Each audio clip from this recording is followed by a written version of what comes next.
All right. Good evening, everybody. It is an awesome day to be drafting best ball teams, drafting fantasy football teams, and I'm wasting no time. Real quick, my name is Nick, aka Perfect216, and welcome to Main Event Fantasy.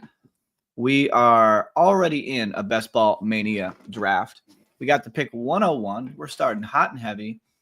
And once again, my man Flock is in here at the 112.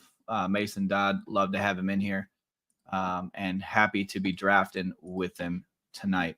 We have 22 more Best Ball Mania drafts we can do, and this is 22. So after this, we got 21 more. So very excited to be on here with you guys tonight. I jumped in early, and I haven't even set up everything for the stream yet. So I got to work that out. So I'm kind of doing it as we go. If you're new here real quick, do me a favor, throw a like and subscribe on the channel. Likes go a long way. They show a little love. We're trying to get to that 250 subscriber goal as well. We do go live here on Underdog Fantasy at around 9 p.m. to midnight every night. And we are ripping drafts every single night right here on Underdog Fantasy. And if you've never played on Underdog, these are best ball drafts, which means no time commitment during the regular season. You draft your team and the best players play automatically for you. These are real money tournaments with various types of buy-ins that you can get into.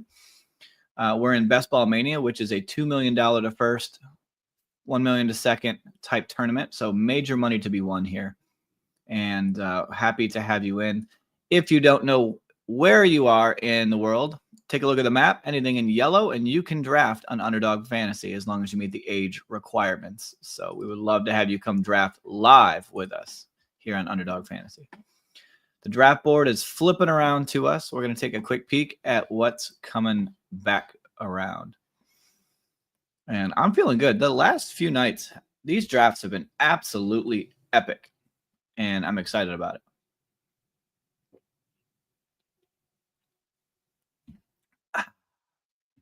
All right, a little bit of run on the running backs there. I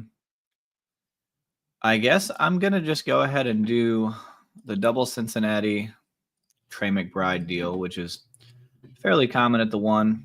And we'll just hope Joe Burrow makes his way all the way back down to us in the later rounds.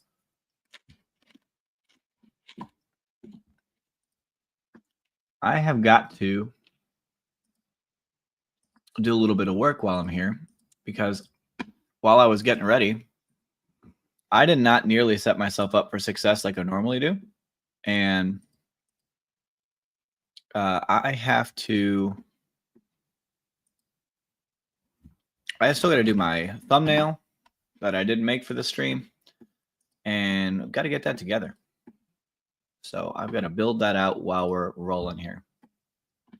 So I will be multitasking, my friends.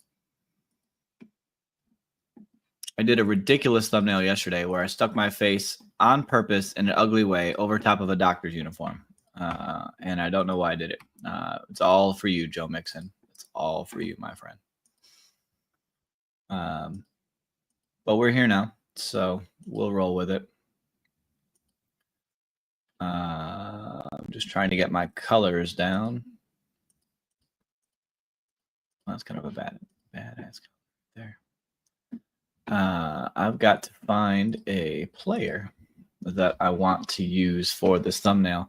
Y'all should give me a player that I should use for the thumbnail for this video. Name a player that I haven't used already. I feel like I've used most of the first round talents, but I need to use some more. Mason and the Flock up at the 112. He started out with Brian Thomas, Ashton Genty. Fine start. Garrett Wilson and Devontae Adams. That's nice. I like that. Solid start for my man Mason. Shout out to him and the guys over there.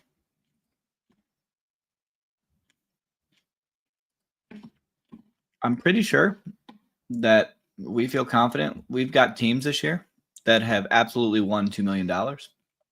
So at this point, we're just going to keep ripping better teams and see if we can't win them. What do we win 2 million first and another team wins second place? I don't even know if that's possible. I feel like it is, but that would be pretty nuts. Sports, welcome in, my friend. Yesterday you said you didn't like where Higgins went. I didn't. I still don't.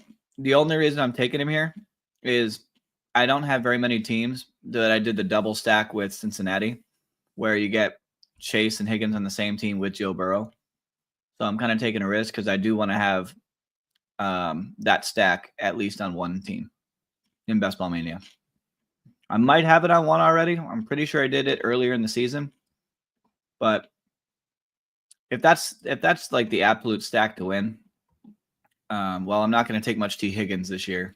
I don't want to completely be not in on the Cincinnati stack of both of those guys together. So technically it's like negative, a negative way to do this, right? Because, your first two picks are both receivers, and if one goes off, it limits the upside of the other, right? So it's kind of counterproductive in a lot of ways. Take JMO here, and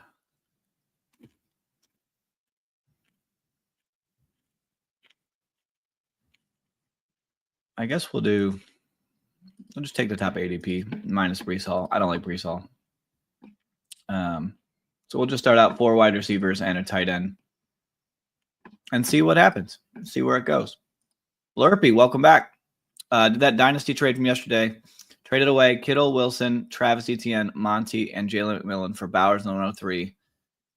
Should I have taken Henderson instead? Over Hampton? No. I would take Hampton in a heartbeat. No, I mean, listen, we don't know for sure who's going to be the better player, right, until they actually play in their career. But I think Hampton, if you didn't have Ashton Genty in this draft, Hampton would have went in the top 10. That's how good he is, at least talent-wise. We don't know if he's going to portray that. But you also have to remember that Henderson's in a split backfield with a decent running back, and they may or may not be a run-first team. That may not be what they want to do. But we know for a fact on the Chargers, they want to be a run-first offense.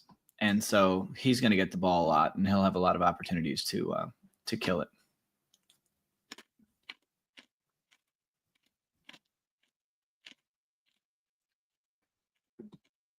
And speaking of opportunities, I need to finish making this thumbnail. I need, let's do a player here.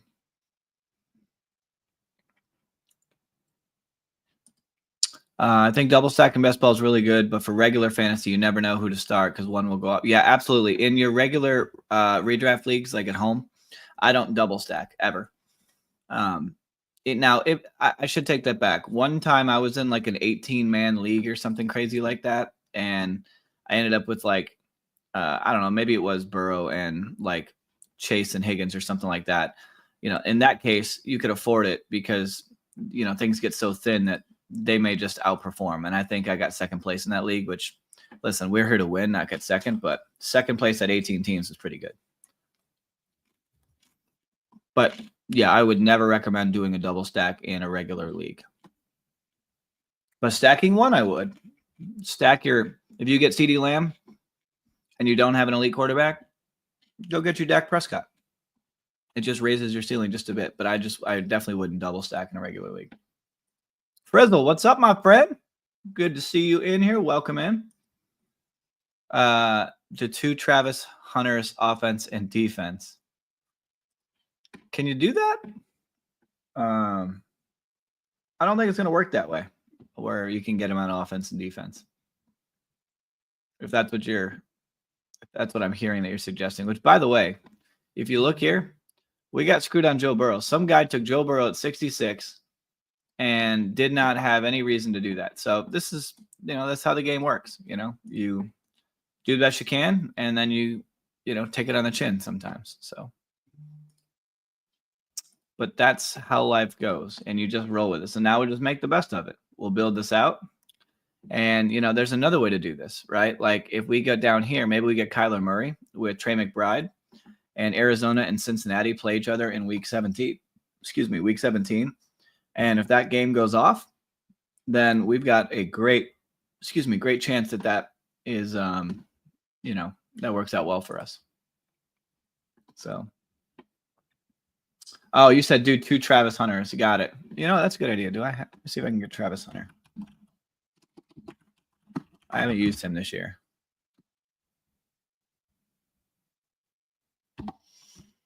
I'm trying to do this one quicker than I normally do, so I'm just going to try and throw a couple things on there. That would be kind of funny though, like Travis Hunter guarding Travis Hunter. If I could work that out. I don't know if there's enough images of me finding him doing that, but we're going to try. That would be really funny though. No doubt there will be more images of that happening once he actually starts playing. Now, most everything he's got right now is him playing offense. So the chances of me finding a defensive picture is probably slim.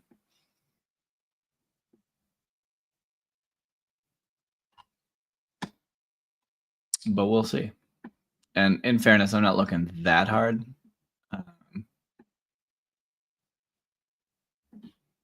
To find one.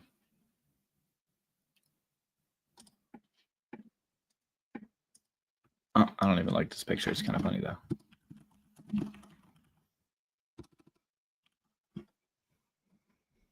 I'm going to save this picture and we're going to go with it. Going to make it work. Going to make it work.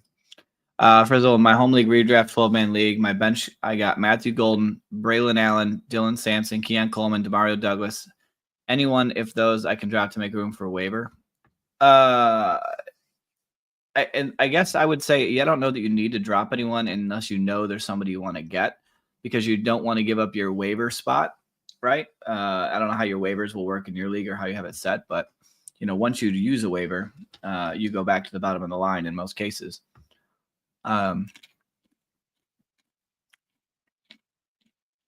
But it depends on what's on waivers for you to even take. You know what I'm saying?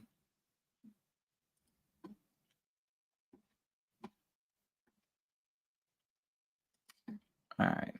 Draft board's coming around. And I am trying to do some things at the same time.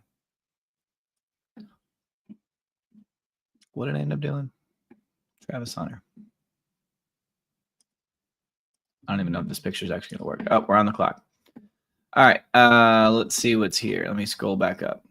All right. Then we're going to do exactly what I said earlier. We're going to get Kyler Murray, stack him up with Trey McBride. We're going to feel fantastic about it. We do need to get a little bit of running back help, so we'll go ahead and take the top running back on the board, Zach Charbonnet, and feel fantastic. So we'll start Kyler Murray stacked up with Trey McBride at tight end, Tony Pollard, Zach Charbonnet running back, Jamar Chase, T. Higgins, Jameson Williams, DJ Moore, Stephon Diggs at wide receiver. So not ideal how I drew this one out, but I don't hate it. I don't hate it. Gained 14 subs from last night. Good stuff. Yeah, last night was good. I woke up today and I was like, oh, cool. Like, I think we got up to like before I went to work. I think I saw it at like 2:35 or something like that. And then when I got home, I saw we were up to 240. So I guess that's a good sign. Maybe you guys are helping me by, you know, maybe you're sharing videos or something I don't know about. I'm giving you guys all the credit. I feel like YouTube's algorithms are partially based on like, you know, are you like, if y'all are active, you share, or, you know, I think that stuff plays into it, but I'm not a YouTube algorithm expert by any means. Right now, I'm just focused on making halfway decent content.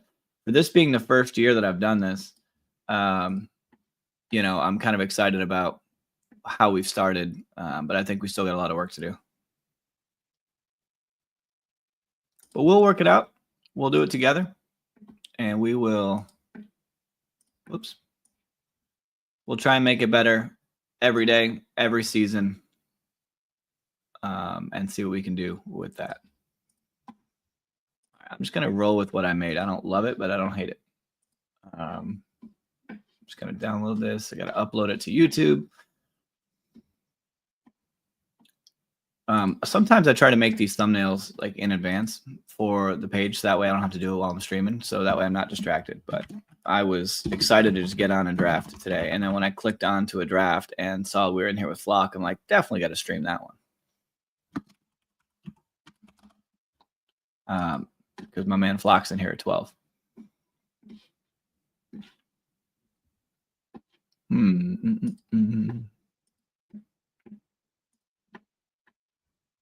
Thumbnail. Travis Hunter. Save. I also got to get more pictures up here. There's one picture I have of myself that I'm wearing like the Santa hat, and it looks really weird, but I want to upload it and put it on, a thumbnail of a video with George Kittle, because George Kittle's got a couple of things where he's wearing a Santa hat and like pointing one direction. And I think I'm pointing the other. So I think that'd be kind of funny. Frizzle says, got a Baker Mayfield and Ibuka stack in my best ball. I'm in now. Feel pretty good. Yeah, love it. That's a good stack. Anytime you just need at least one, to feel like you at least are, sitting at a good place. As long as you at least stack your quarterbacks with at least one pass catcher, you're in a pretty good spot to start. The one thing I just always tell people is don't reach too far. Don't force it. Let it come to you. If you miss your main guy that you wish you would, like I missed Joe Burrow because somebody took him. Didn't make sense for them to take him, but they did. And so I'm not going to cry over it. We're going to move on, and we're going to make it work anyway. That's kind of the way things go.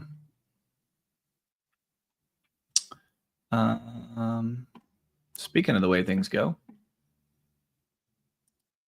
I'm going to get a share of Tank Bigsby here as our third running back. I got to be honest, I don't love how this team has started out. And maybe if I'd have got Joe Burrow, maybe I'd have felt differently. I don't know. But I'm not in love with it by any means. Not my favorite team. We've been on a roll lately, so. But we got plenty more drafting to do tonight, so maybe we'll make some more progress. Potential Drake May, Dig stack, or maybe more Williams. Not sure which one you like more. I like whichever one comes back to you. I like them both equally, is what I would say. Most people, if you ask, I think most people like Drake May more. They think his rushing upside is better. And I guess I could argue that I probably would. I like Stephon Diggs over DJ Moore. Like in my mind, they go later, and Diggs goes later in drafts than Moore does. But I like Diggs better, if that makes sense.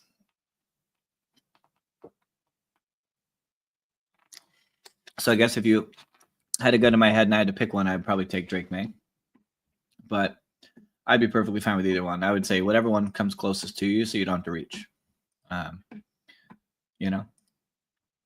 How do you feel about Dante Thornton? You picking him up? I was picking up a few shares of him earlier. I'm not now because the Raiders signed Amari Cooper. If you hadn't heard that news, I talked about that yesterday.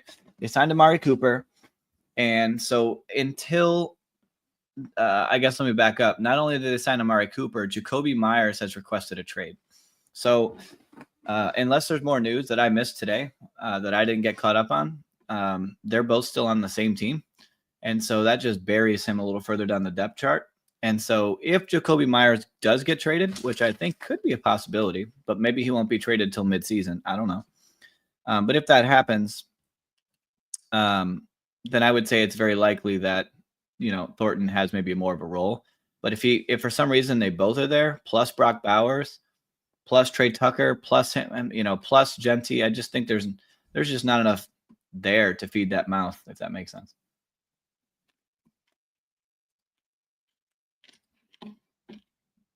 But I like the talent. Like, maybe he's going to be a kind of guy that has a couple of decent spike weeks this year or something that shows that he's got some talent and works his way into the wide receiver 2-3 picture. And then next year, maybe he's a guy we really want to watch, right? And some of that happened for me last year into this year. There's guys that I didn't draft last year that are now in their second year this year, and I'm going heavier on, like Keon Coleman. I didn't draft a lot of him last year, but I want to get more of him now.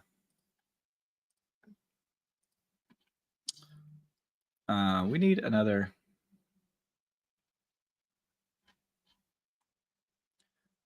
We need a quarterback. Cam Ward it is.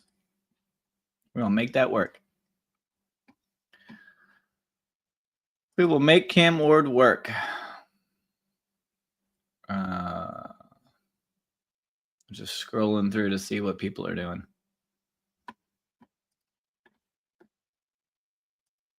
You have both May and Caleb Williams in a 10-man redraft. I waited far too long to get a quarterback. Might have to make a trade.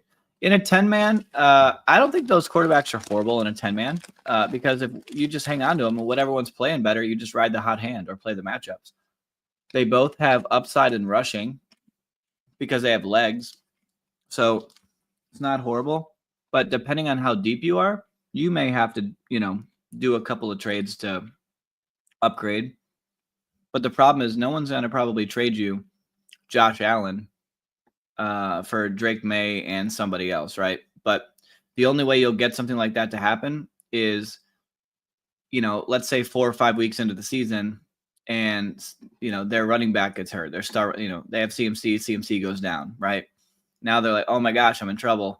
I really wish I had another running back on my team.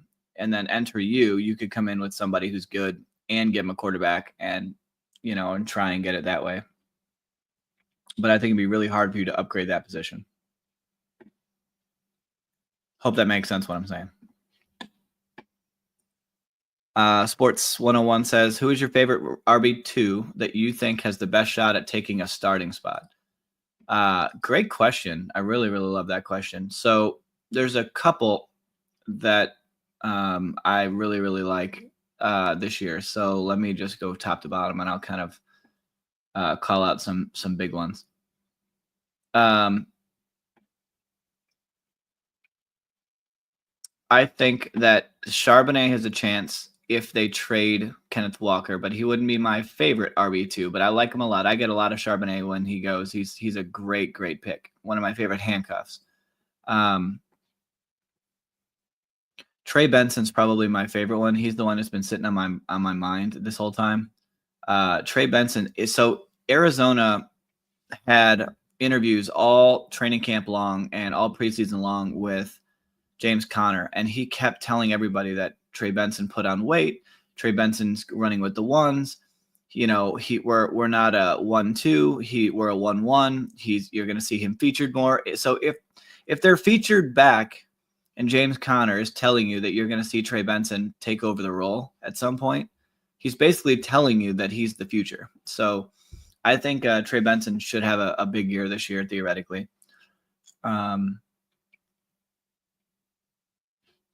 Let's see. Braylon Allen's another one that I really like. I like Tajay Spears, but he got hurt. So I still like him for the season long, but he did get hurt. So that kind of slowed my momentum down on him. But I was in on him for sure. All right. What am I doing here? Let's do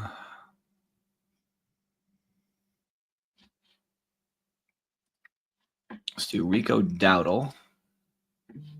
And then is he still here, or did they take somebody must have reached early on him? That bums me out. I was looking for somebody in particular, and it didn't happen. So I'm just going to take Cade Otton. I was looking for Chig Okonkwo to double stack or to stack him with Cam Ward, but he's gone. That's okay. I will find this is where I talk about you got to be fluid, right? I'll go find the rookie in Tennessee, or I'll go down here later and grab Tyler Lockett, right? So there's other ways to still get a stack done, and we'll feel okay about it. We have Trey McBride and Cade Otton. We're stopping at 2 tight ends, so we know we're done there. I could go a third quarterback if I really wanted to, but I think I need to put the picks into the other spots. How does best ball work with scoring wise? Does it count all the players? Yeah. So how it works is obviously whatever people you draft right on your teams, they all, they play their weeks out, right? And they score points. So you start one quarterback, one tight end, 2 running backs, 3 wide receivers, and a flex every week. So I might have 8 wide receivers on my team, but you're only going to get the score to count on whoever scored the most points, the top 3 or 4, right? So if your top 2 running backs you score out of the 5 or 6 you have, their points will count that towards that week's score. So like in our case here in our running back room, let's say, in week 1, Tony Pollard and Tank Bigsby out of these 5 guys scored the most points. Their points will count unless I'm using one of them in the flex also, meaning to say if the next best points, is a running back versus a wide receiver, then maybe another third one would count. But maybe in week 2, Tony Pollard has a bad week, right? And then maybe it's Zach Charbonnet and Tank Bigsby that count, right? So it's only going to take, if I've got Kyler Murray and Cam Ward, only one of them is going to score in each week. Their points will count up, but they don't count towards your weekly score, if that makes sense. You're only going to get the highest performing player. So that's why you don't have to adjust rosters. You don't have to do any management whatsoever. You don't have to trade, no waiver wires, nothing. You draft your team, and then they're going to automatically utilize in your score for that week whoever scores the most points at that position. So like at tight end here, I only start 1. So whoever scores every week the most, whether it's Trey McBride or Cade Otton, that person's going to play. That person's points are going to count for your team. Hopefully that answers your question. And then it is a half PPR style. So like on any tournament, it will explain to you like prize breakdowns, tournament breakdowns. Here's the scoring, right? Half PPR scoring. And then it kind of explains the roster, right? And what you have.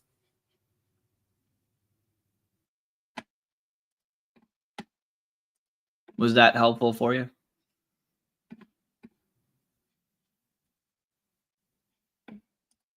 So getting more quarterbacks, tight ends is just to cover the bye weeks.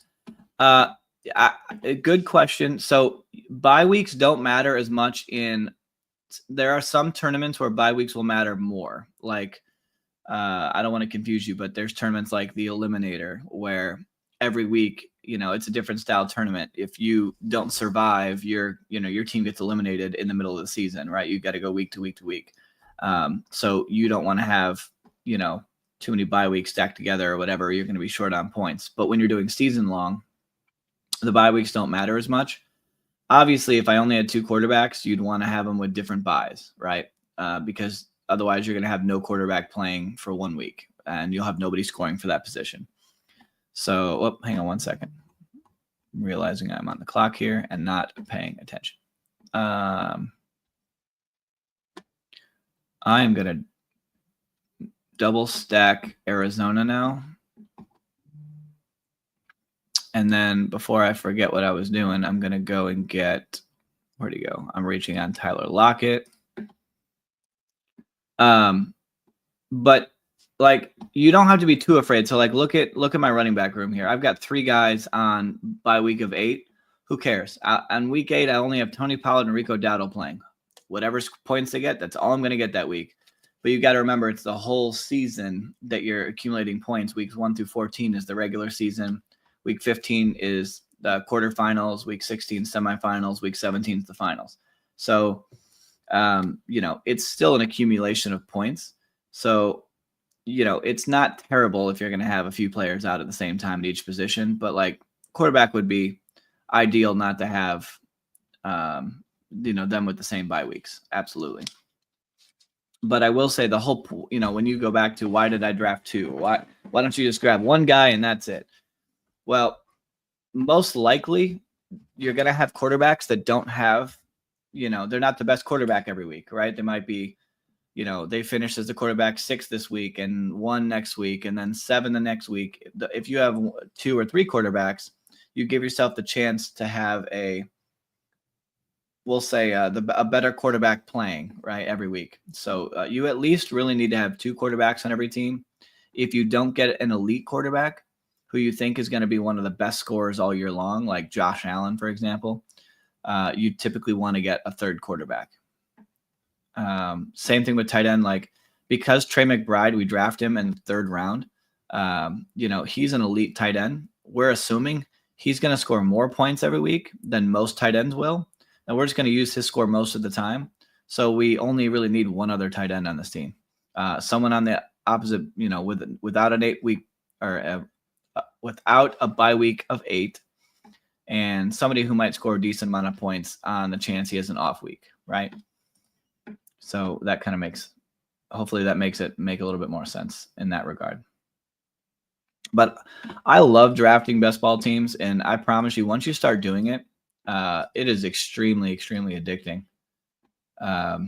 Because you get to draft teams, you don't have to do any work during the season, and you can win money.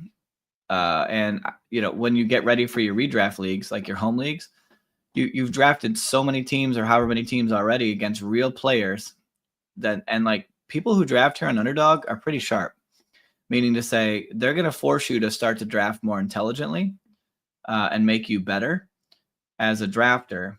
And so when you go in with your buddies who don't pay attention all year and don't know that, Amari Cooper got signed to the Raiders, or, they don't understand the dynamics, or how deep is running back go, how deep is wide receiver go, and all that stuff. They don't understand values and stacking and all these things. You can totally take advantage of them and give yourself a much better chance at winning.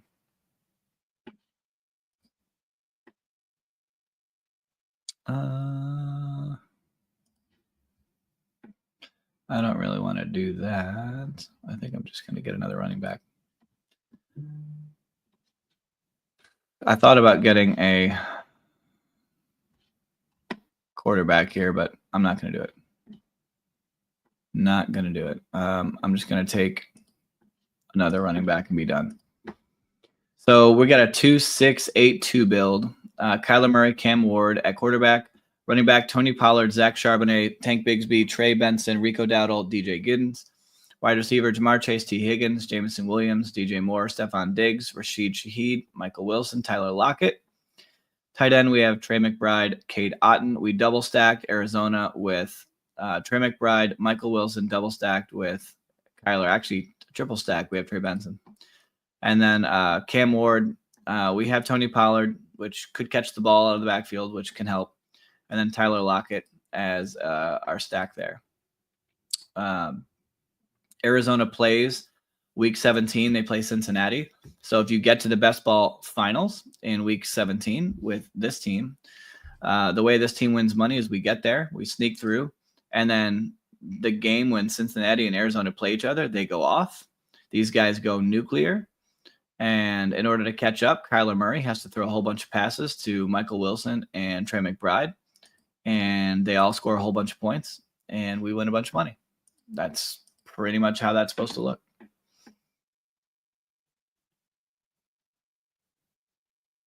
Got a lot of Arizona on this team. Yeah, I do. Normally, I only keep like the quarterback plus 1 or 2 pass catchers, but it's not necessarily a negative correlation to stack your running back, especially if they can catch passes.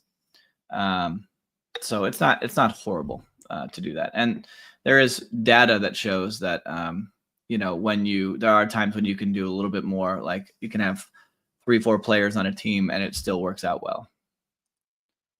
Frizzle says, my best ball quarterbacks for this draft is Jalen, Baker, Jackson. Jackson Dart. Way to throw that in there. So hopefully you were able to stack all 3 of those guys with a pass catcher. Let's see what's out here. So I've already completed the Rottweiler. You can only do 4 of these. It's a 4-entry max. I'm done with those, so I can't draft any more of these. The Pointer just dropped, I think today. It's an $11 entry tournament. $7 7-entry max. You can only do 7 teams of this. There's going to be 20,304 entrants or teams in this thing.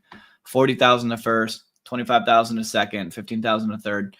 I'll definitely draft some of these teams. I don't know if I'll do it here or not. The Puppy 4 is still out there. This is a $5 tournament. I've already drafted, I think, 12 of these. The other puppies earlier this year, Puppy 1, 2, and 3, I drafted 60-plus teams on each of those, I think.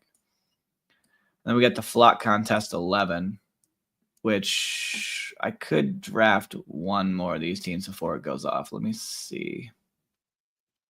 Let's see if it's going to fill. So I'll do this one. Sports says, I'm just hoping to get to witness you draft a $2 million team. That would be sick, wouldn't it? If we can draft us a $2 million team. Worked out. I've had a good run of 4 years doing this, and I don't expect to win every year. I expect to lose money because it's still gambling, right? You use math, you use your best judgment, you use your knowledge of football and draft strategy and all this stuff to raise your chances of winning. But there's still got to be some luck involved, right? These guys still got to play on the field. They still have to perform. So there's still luck. And when you're going up against thousands of other teams, you really end up having to draft those perfect teams. You're just giving yourself a really good chance to win. And a lot of times people think that, if I don't get first place, how am I going to get there? That's so hard to do. I'll never win money. But like in these tournaments, you can get there's 4,800 teams, right? I'm going to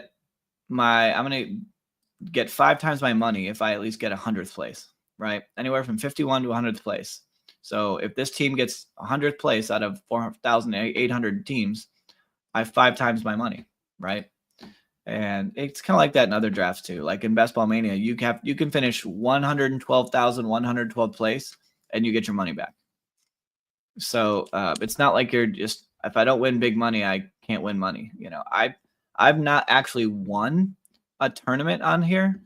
I've placed really high in a bunch, but I've not actually won a tournament on here. But I've accumulated each year a whole bunch of money that has made me a winner because I've had some really, really good teams that have finished pretty high. So sometimes you just have to be consistent and good at, pretty good at drafting, I guess, and draft strategy, and you kind of can play the odds that way.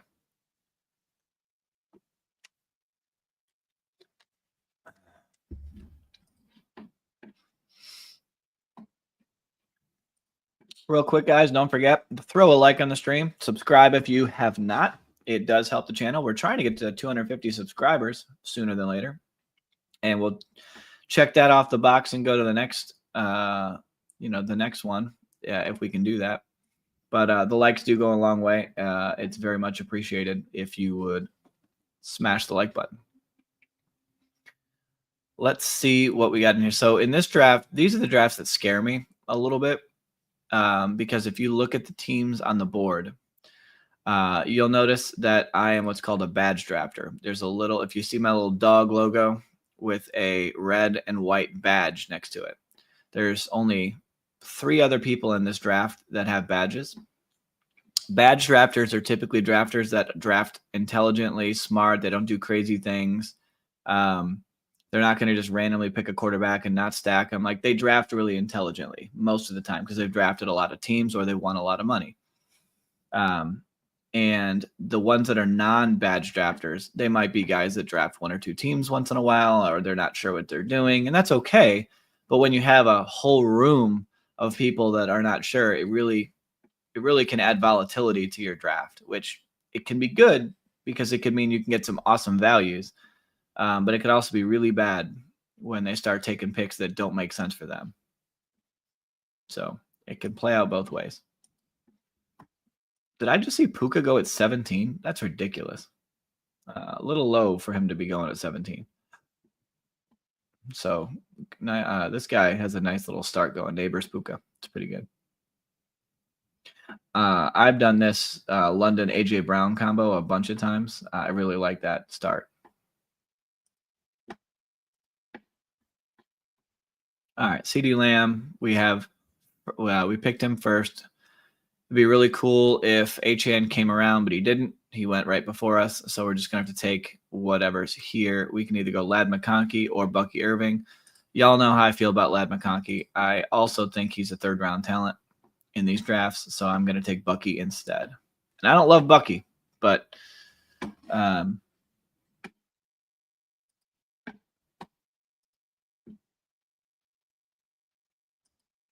Miggy, what's going on, my friend? You got Chase, McConkey, McMillan, Sutton, and Kyren Williams. My main running backs are Kyle Williams. I'm sorry. My main running backs are Taylor, Krosky Merritt. Should I try trading one to get a better RB or just roll with Krosky? Now, so I don't know what's your what's your structure? How many flex positions do you have? How many teams? Is it a PPR league? Give me a little bit more information, but just in knowing your team in general, I would definitely don't go in with just Krosky Merritt. I think you should definitely try and upgrade your running back room. I wouldn't get rid of him, but if there's somebody in your league that thinks he's going to be the next greatest thing, you should probably capitalize on that and just go ahead and, sell him high, right? Because he could be a complete bust. Like people don't realize he might be terrible. And he might not be the guy. So if you can trade him while everybody's hot on him, that's usually a good way to trade. So maybe you trade him and one of your receivers for another running back that is a for sure better performer. That's probably how I would do it. But thanks for the question, Miggy. Appreciate you very much. Frizzle said, I like drafting a bunch of rookies with upside in every position. Seems like the better plan versus drafting low floor veterans. 100%. There is value in veterans, but you want to balance that out. So I'll give you an example. I don't have a lot of Mike Evans, but he's an older aging veteran, but he could still really perform well. He's not going to finish as a wide receiver 1, and I'm taking him in the 3rd, 4th round. So I ideally don't like to take Mike Evans when I'd rather have Marvin Harrison or Garrett Wilson, who are younger guys who we don't even know if they've hit their ceiling yet, right? Those guys have in their range of outcomes, in my opinion, the ability to be a top 5 wide receiver this year. So does Evans have that ability? Sure. But it seems like a little less likely in that case. So I would prioritize the other 2 over Evans, and that's how I choose to rank them. But if let's just say, for example, you did what this guy did here at pick 4. He went Barkley, Achane, McBride, and you didn't have any wide receivers, and you're going to the 4th round, and you're going to be in trouble. If Mike Evans came back to you in the 4th round, you're going to smash Mike Evans, because you need somebody who can get you some points, and it's a safe pick, right? Because you can't just have, all upside plays all the time, and all risk, because they're not all going to pan out. You have to balance the risks you take with the safe plays as well, if that makes sense. All right. Love it. Ted McMillan normally goes at 38 or 39. We're going to get him here at 45. That makes me very happy. I'm a big Ted McMillan guy this year. I have a bunch of him. I really, really like the start so far. This team feels kind of fun. Kind of feels nicey. And rookie, by the way, that general comment, rookies and year 2 receivers. I actually like year 2 players better than rookies. I do like a lot of rookies though, but I like year 2 players better because I've got a little bit better read. We still don't know their ceiling.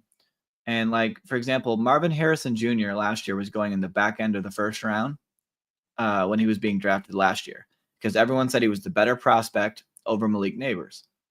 Well, Nabers had a better year, so now Nabers is going in the 1st round and Harrison's going in the 3rd. But Marvin Harrison, if he this year lives up to everything he's supposed to be, he's a 2-round value compared to where Nabers is, right? That's kind of the way you can mentally play this out in your head.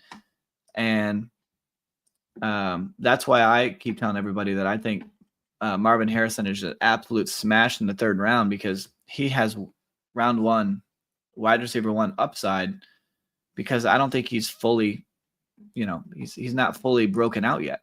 Or Nabers just started out a little hotter.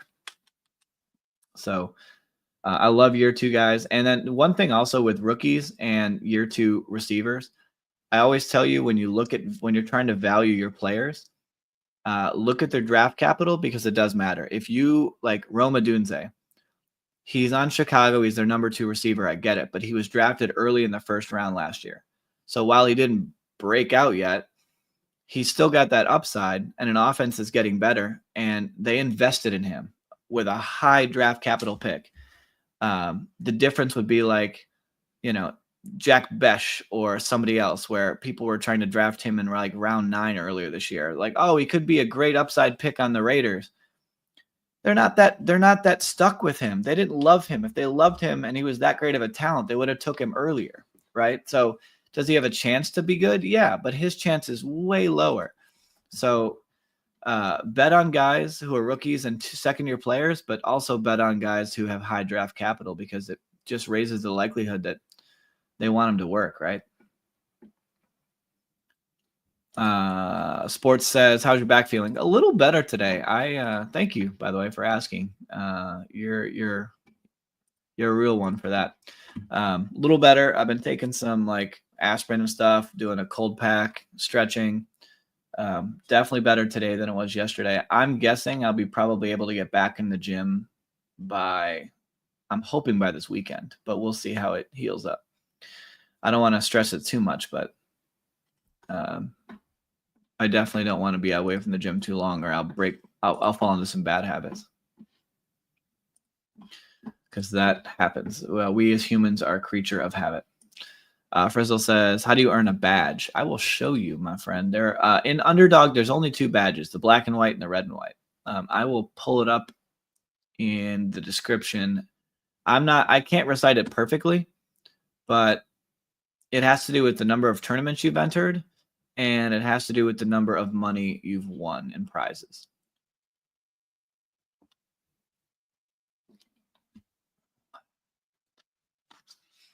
See, all right, we're here at 69. This is where, like in the last draft, Joe Burrow is supposed to come back to us here. And now, of course, he's here, and we don't have our guys. But, hey, life rolls on.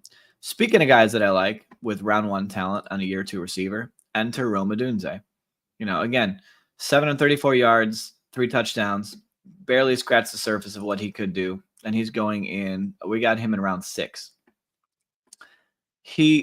We're drafting him almost like at his floor of what he's going to do. And if he just outperforms that, we're winning. Like we're ahead of the game, right? Whereas like if I were to draft Jacoby Myers right now, and let's just say Jacoby Myers' ceiling is not the same ceiling as Rome Odunze. We know he's not going to break out and be the best wide receiver in football, right? Rome, we don't know that yet. Jacoby's been around long enough. We kind of know what he is. So that's what I mean by, the younger guys usually give you that upside. Speaking of younger guys with upside that I like, there's a few options here that I'm comfortable with, although I might need to throw in a running back here soon. Yeah, because I don't know.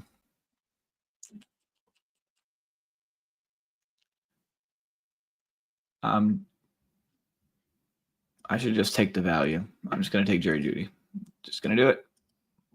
Just going to take Jerry Jeudy. He is the wide receiver 1 on their offense, and they're probably going to play from behind this year. So they're going to have to throw the ball. Joe Flacco can throw a good football. So it makes some sense there. Let's look up that badge thing for you. Let me see here. If I go into... I was trying to see here where the rules were on the badges. Let's see if I can find it.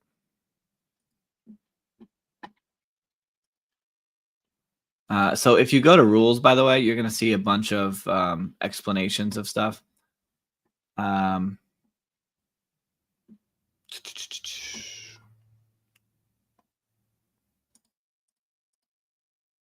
you go. So they classify the black and white badge as experienced players and the red and white badge as highly experienced players. An experienced player has played in more than 500 contests or won more than 5 contests with combined prizes winning totaling $2,500 or more. A highly experienced player has played in more than 1,000 contests or has won more than 3 contests with prizes of at least $1,000 each. That hopefully that kind of breaks it down on what those mean. There's a lot of cool things in the rules that you can find if you look in there, by the way. I spent a little bit of time digging through there one day, and it's kind of cool what you can find. 4 straight wide receivers for the 12th pick. Let's see. I didn't see that. So pick 12 for, yeah. 1, 2, 3, 5. Actually, they went 5 straight wide receivers. And now they're pummeling running back. So when you go 5 straight wide receivers, this is called an avalanche, by the way. This is called a wide receiver avalanche. Last year, the rooms were much more wide receiver avalanche. This year, there's a lot more running backs in the beginning than there was last year. That also means that he's going what's called 0 RB, meaning you don't have an anchor running back. An anchor running back is in the first few rounds. These are considered anchor running backs. If you punt the running back position, that draft strategy is called 0 RB. So he's doing a wide receiver avalanche strategy with 0 RB strategy. So now he's going to probably end up with 6 running backs potentially on his team. We'll see. It depends on how he likes his team. So it is a real strategy, my friend. It would be really sick if Khalil Shakir come back. We stack him with Josh Allen here. That would be really, really nice.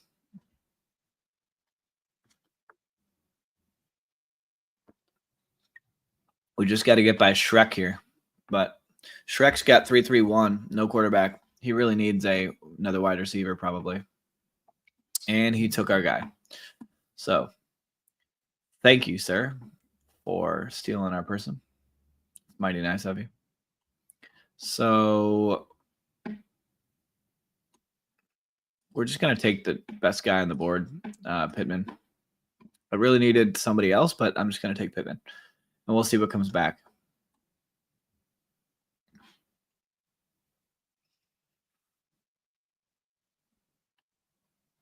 So when you see me scroll down in the middle of these drafts, I'm kind of projecting out based on where they're going to go and what other teams have done in my head. Like, okay, like if I push quarterback here, like for example, I'm looking at Dak Prescott. If I reach on Dak Prescott a little bit, I can stack him with CeeDee Lamb. But if I don't get him, I know I can pair Tet with Carolina's quarterback later. I can do Aaron Rodgers later. I was looking for Caleb Williams later. Like there's a whole bunch of quarterbacks here that I can still stack. So I don't need to get Dak Prescott here to stack with CeeDee Lamb unless I just don't like what's on the board. But for me, I really need another running back on this team. And so I'm not going to grab Dak. I'm going to take ETN instead because I think that's more valuable to my team right now. So just a little bit of a thought process for you. Do you start Worthy or Flowers at the flex? I would play the matchup, but I personally like them almost identically the same.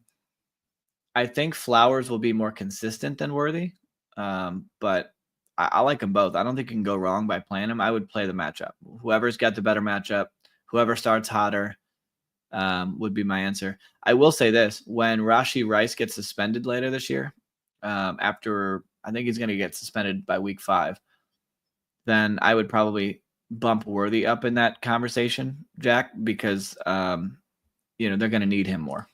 So just a thought there. Frizzle said, fun seeing which player will break out and be hot this year, like how Bucky and Chase Brown went. Yeah, exactly. I mean, that's kind of the whole thing, right? You're trying to figure out who do you believe.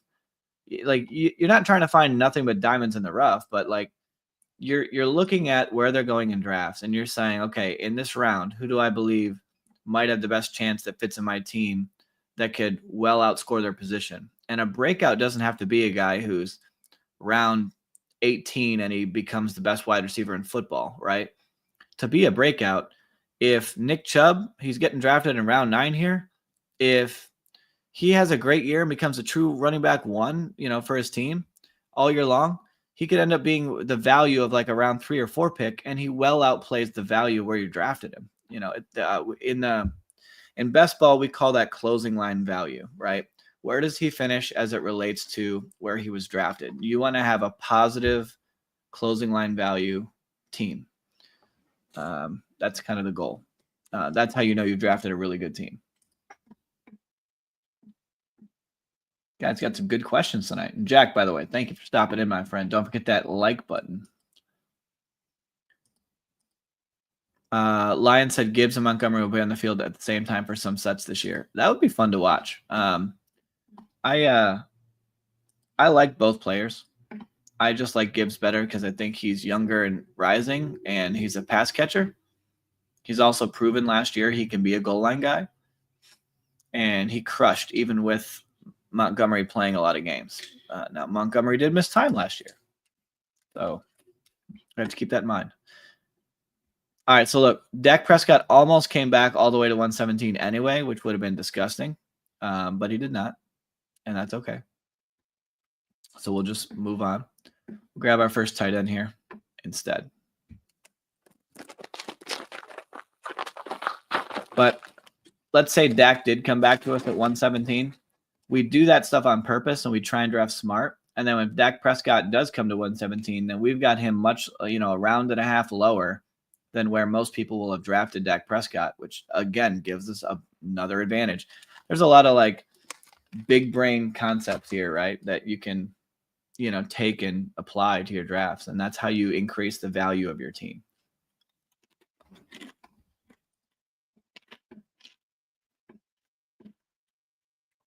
How does Travis Kelce's engagement affect his draft value? Oh my gosh. Move him all the way down. Get rid of him. No, I'm kidding. That's hilarious, bro. I love it.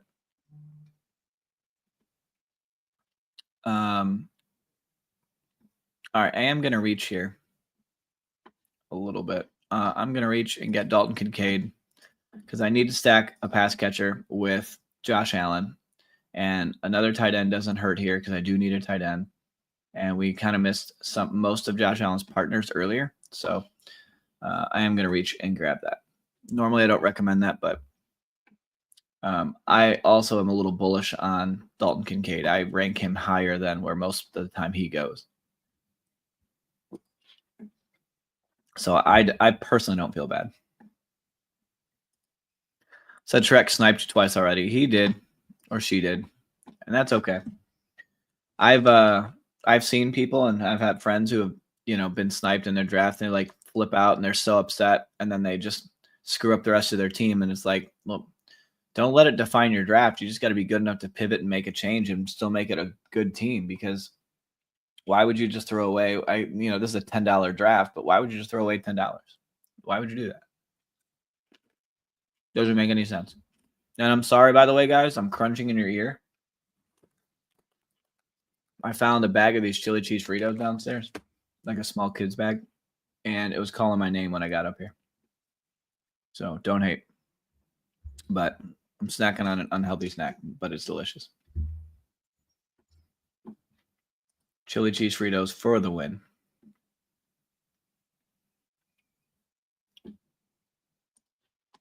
All right. We are 8 picks away. I love this wide receiver room. I really like the 2 running backs we have. Obviously, we got Josh Allen. We did get to stack him here. I like the tight end room. I really like this team. This team is really looking pretty nice.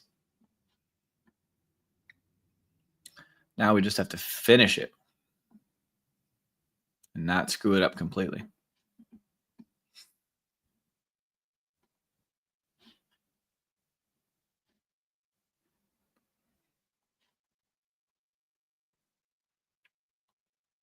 Oh, decisions. I think I know what I want to do here, but I'm going to wait and see what comes to me.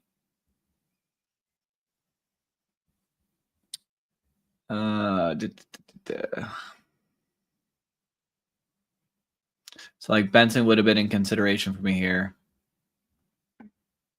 I'm going to get my 7th and maybe even final wide receiver in Josh Palmer. That double stacks Josh Allen for me.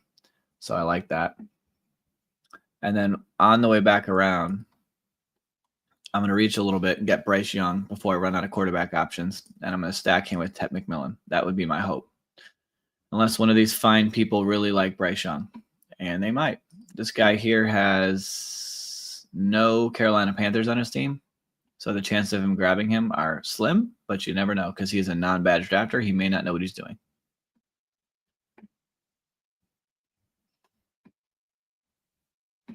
And he did not take him. So that's good news. So we should feel confident that we're going to get Bryce Young.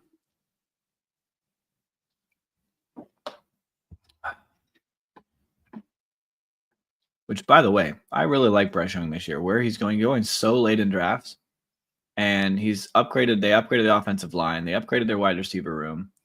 Bryce Young looked pretty good at the end of last year. I mean, this might be his version of a breakout this year, and he might be an absolute great pick for where he's going, if I'm being honest. I really, really like this team. This team's got a lot of talent. And we got a lot of good values on this team.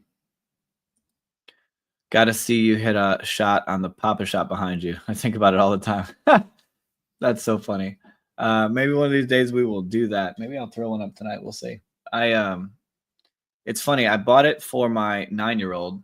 I actually bought it like a year and a half ago or something when he was 7, thinking that, it'd be something we could do to bond and have fun and whatever.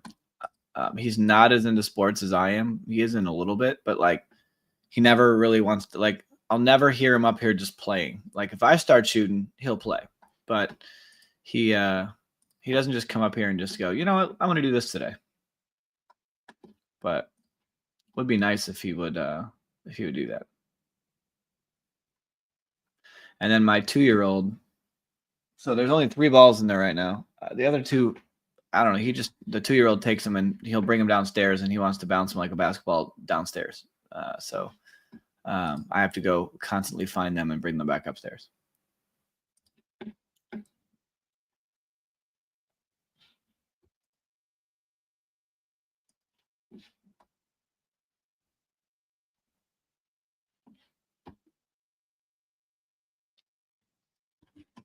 Is this dude's name OJ Simpson? Really? Come on, brother. Get a hold of yourself. All right. So we know we're done at quarterback. We are probably going to be done at wide receiver. We're so loaded at wide receiver. We've double stacked Josh Allen. We single stacked Bryce Young. We really need to pound 3 running backs for sure. So I think I'm going to focus on running backs unless I see a nice value tight end that I am so compelled to grab. But I think we really need to just rip 3 running backs in a row. So they placed IR. They placed him on IR. So he's going to miss the first 4 weeks of the season. That stinks. Tajay Spears. I've got him on a bunch of teams, and so that doesn't feel nice to hear. But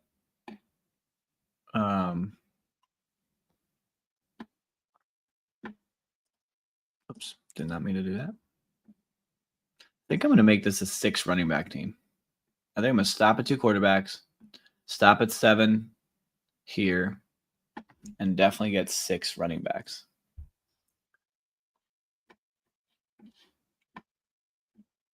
I just feel that strongly about the the wide receivers that I have, that I feel that good that they can get enough points where I'm good, and I could just put some more bullets into the chamber, so to speak, on running back.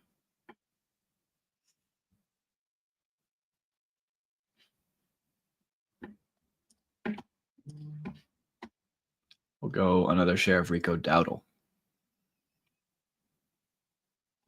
I still really like this team very much. Very much. Hopefully you guys are having a good, what is it? Is today Tuesday? Good Lord, yeah. Hopefully you guys are having a good Tuesday.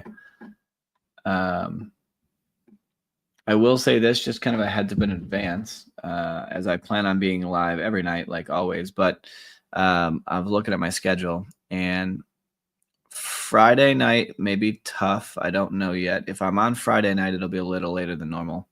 I work security at my church, and we've got an event going on, so I need to be there. And then August 31st is my birthday on Labor Day weekend. So that evening, I have a lot of my redraft leagues, so I might stream my redraft leagues during the day while I'm here. So you guys can see some of my regular leagues drafted live if I can work that out. Can't make a promise that I can, but I will try. But that night, I will not be here. I've got a in-person draft that I'm doing with some friends, and then we have poker night after that. So that may not work out. All right. We've got 7 picks away. How many more? 3 more picks to go. Really like this team. I feel warmed up now, meaning to say that I feel like, I'm ready to rip some more expensive drafts after this one. Maybe back into the Best Ball Mania, room. I'm thinking. I'm kind of running out of nights to do this. I got to plan it out because September 4th the league starts, and this Best Ball Mania could close before then, and I do not want to be short on my Best Ball Mania entries. So I definitely think I've got to plan ahead.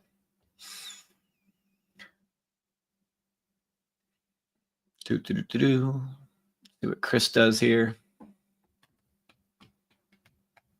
Goes Woody Marks.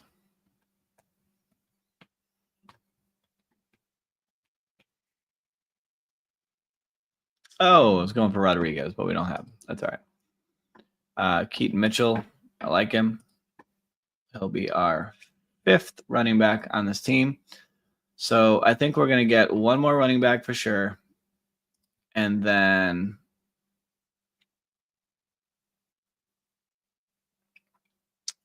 maybe even one more tight end would probably be ideal. I think that's probably the play. One more running back and then one more tight end, I think, is what I'm going to do. But it feels like a luxury pick when my team feels this good. I feel like we can go anywhere we want to go.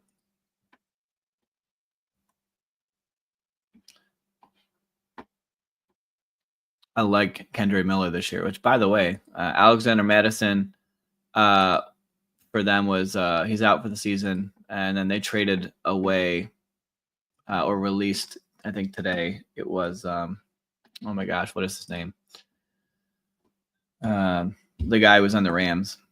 I don't know, I'm drawing a blank, who tore his ACL like 6 times. They released him too, so that tells me that New Orleans is pretty set that Kendre Miller is going to be their RB2, and if anything happens to Alvin Kamara for any reason, or he just slows down because he's getting older, Kendre Miller could have a massive breakout season this year. So write that down in your, who do I pick? I need a random guy. Who do I pick in a deep sleeper draft? Write him down. He's definitely a good choice.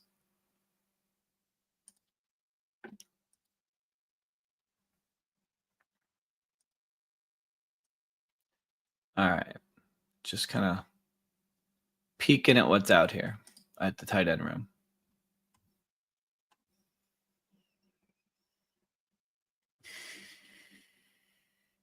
Kind of wanted Sanders to come back and double stack Carolina, but that's okay. There's plenty of options that have a little bit of upside, so we'll go that route.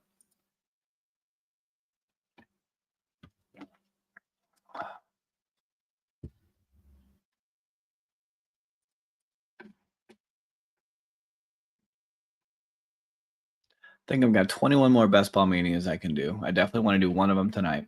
May do 2. It's going to depend on how I feel. Last night I was out here drinking coffee, as some of you guys know. I just didn't want to fade away.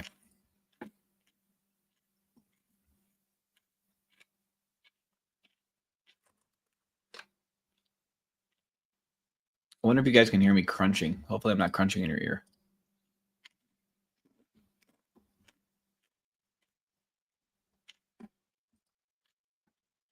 What is that called that people talk about when like people love to hear people eating, or like they like the sound that stuff makes? There's a thing for that. Is it like ASMR or something like that? I don't even know what that is. And hopefully I didn't just say something really extremely inappropriate that I don't understand. But I think it's something like that.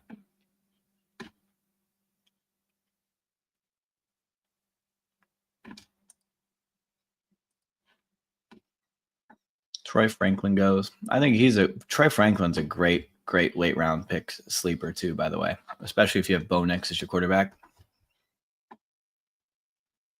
One of my favorite sleepers. All right, we're going to go Harold Fannin. All right, so our team is Josh Allen, Bryce Young, quarterback, running back, Bucky Irving, Travis Etienne, Rashad White, Rico Dowdle, Keaton Mitchell, Kendre Miller. Wide receiver is CeeDee Lamb, Tet McMillan. Tet McMillan is stacked up with Bryce Young. DK Metcalf, Rome Odunze, Jerry Jeudy, Michael Pittman Jr., Joshua Palmer. Palmer is stacked up with Josh Allen.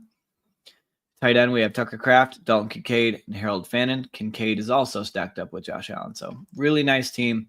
Buffalo plays Philly in Week 17. I don't have any Week 17 Philadelphia bring back for them. Carolina plays, let me make sure I forget real quick. Let me pop up my little master sheet here. You can see that the Carolina Panthers play Seattle in Week 17. And so that tells me that and we don't have any Seattle players. So we don't have any bringbacks, and that's okay. Don't need them. It's nice to have. It gives you that just a subtle little boost in the playoffs, but don't have to have it. All right. So I can do a puppy, Best Ball Mania, a pointer. I'm out of Rottweiler 2s. So if one of y'all want to draft with me, I'll do a pointer or a Best Ball Mania 6. You guys let me know. What do you want me to do? Best Ball Mania or pointer? If anybody wants to jump in. And I'm good either way.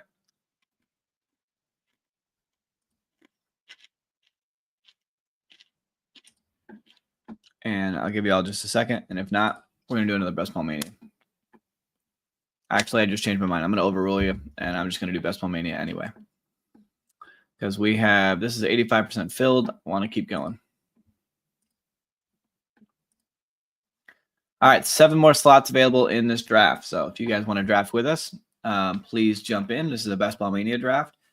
For anybody who watches this video, don't forget to please like and subscribe on the channel. I go live every night between 9 and midnight that I can. In the description of all my videos, I do have a link to Underdog Fantasy. Use my promo code PERFECT216, and you'll get a deposit bonus, 50% deposit bonus up to $1,000 with your first deposit.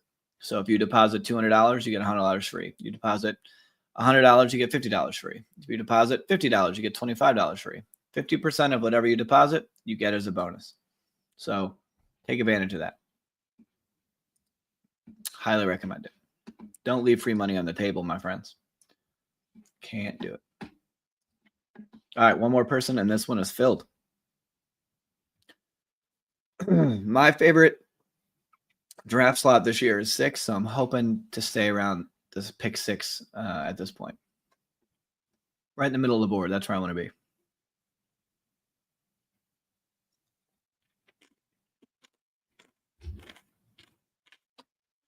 All right. It is filled. And instead of being in the middle of the board, we are complete opposite of that. And we are at pick 12. So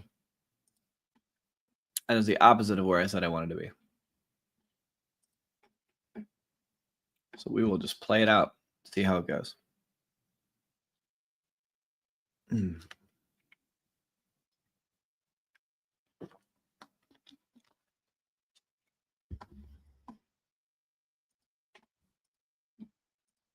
Let me check one thing real quick.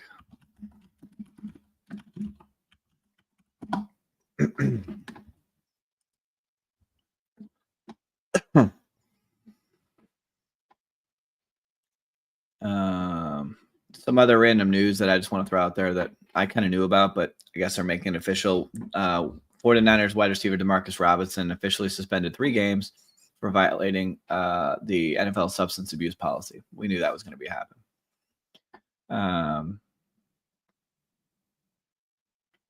This one's new. I didn't see this one. The Saints named Spencer Rattler as their starting quarterback for week 1. So going into the season with Spencer Rattler over the rookie. I don't think that'll last long. I don't think Spencer Rattler is very good.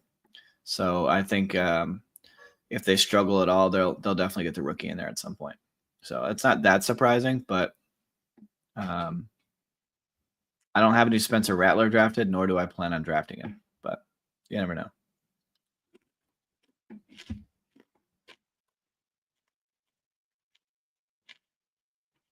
By the way, if you guys are like big time TV watchers or football watchers, whatever, if you have HBO Max, y'all need to go back and watch Hard Knocks. You know, these episodes on Hard Knocks are awesome. And then on Netflix, there's a series called Quarterback. That's really, really good too. So if you're a football fanatic and you're looking for some TV and stuff to kill time, and you're not watching my videos on YouTube, see what I did there? Then you should definitely check those out. All right. Wow. Rich in a box. What are you going to do, my friend? Oh, I was hoping he'd leave Malik Neighbors for us right there, but he did not. All right, we're going to do something crazy. No, we're not. No, we're not. I'm not doing it. I'm going to do Amon-Ra and Drake London. I try to, when I get to the back of the drafts, like picks 11, 12, I like to kind of mix up my combinations a little bit. So, because I kind of value most of these players the same. I actually prefer, out of all of these guys, other than Malik Neighbors is my preference, but when he's not there, I kind of like Drake London and AJ Brown over the other receivers, if I'm being honest. And that's why I take both of them sometimes.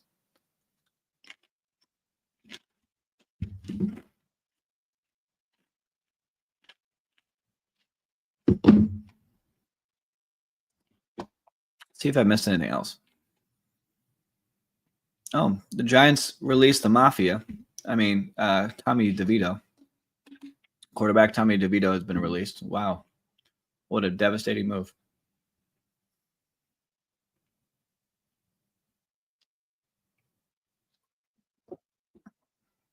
I guess the only really bad news is Tajay Spears being out for he's going to be an injured reserve, so he'll miss 4 games. That's, for me at least. Most of the news this year has been beneficial to me, where I've drafted in a way that the news either helps me or it doesn't hurt me. So that's always a good sign.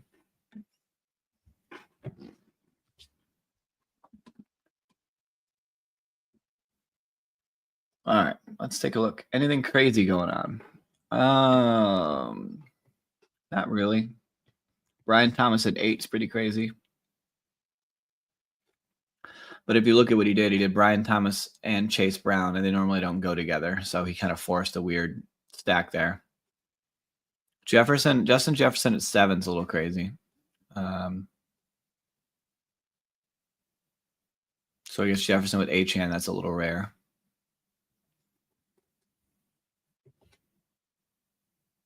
So yeah, there's a little bit of uniqueness going on here.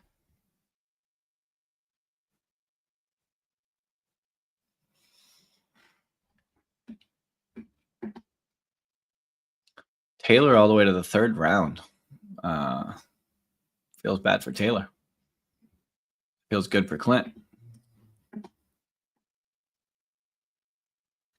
Do.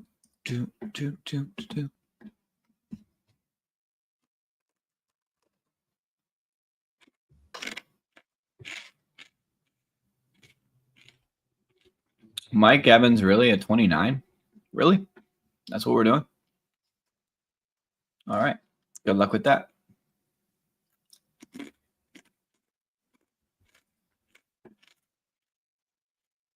I will say, as much as I like have my preferences and picks and all this stuff, I'm just going to put it out there now. Like, I will be wrong on some player takes. I mean, it happens every year. There's going to be guys that I feel strongly about and I'm wrong on. And then there's going to be other guys that I'm strong on and I'm right.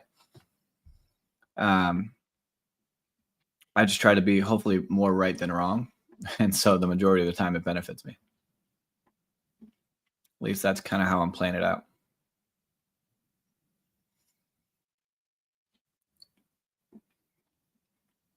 Marvin Harrison went at 34. Williams 35. I was considering him here. But instead, we're going to go ahead and grab Jaden Daniels and my man Scary Terry and do that little Washington stack here at the turn.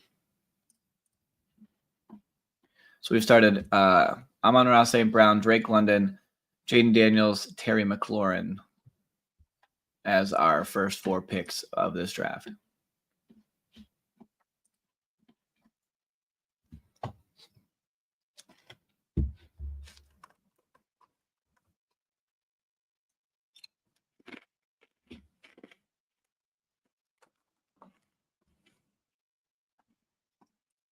I hope those of you that are drafting, on these teams, I hope you guys enjoy drafting, as much as I do. I get a lot of enjoyment out of it. I just think it's kind of fun. If you really look at the numbers and the data, it can actually kind of open up a whole new world of like the way you look at drafting teams that can kind of add it and make it even more fun for you, especially if you're like a numbers person. There's definitely some really good articles that they might even be 2-3 years ago, but the concept in them is still very relevant and the data in them still matters.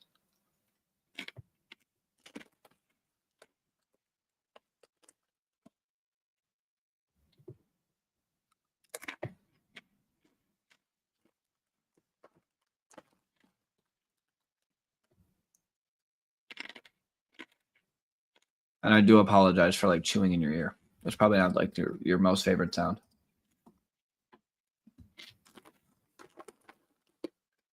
This guy, what's his name? Drinking Ninny?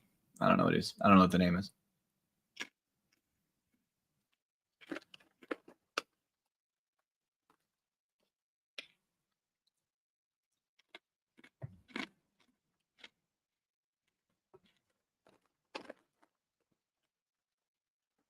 So finally made it, went 3 straight running backs. So he's doing a robust running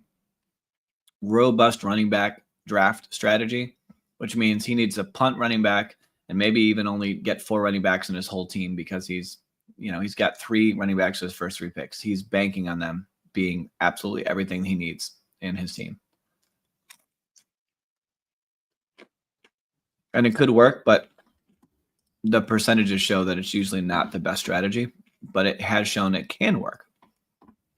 It's not an ineffective strategy. It's just not been the dominant strategy over the last few years. Is to go robust running back.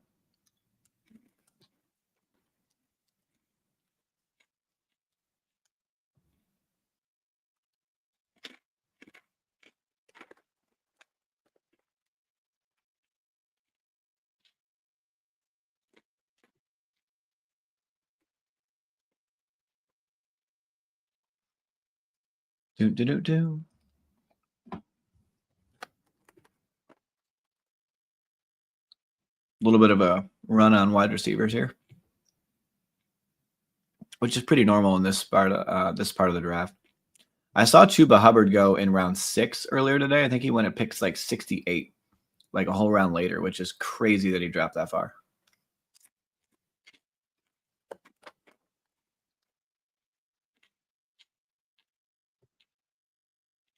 And I'm still struggling a little bit with how TreVeyon Henderson going in the 4th round. I'm still struggling with that.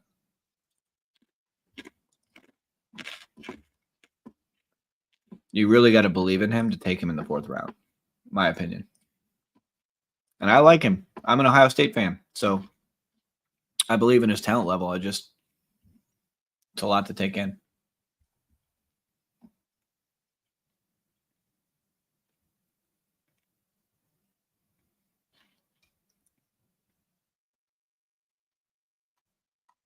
Mm-hmm. We're a little short on the running back department. But we could end up double stacking Washington here, and I don't know if I can get away from that. I think I might have to do that. Yeah.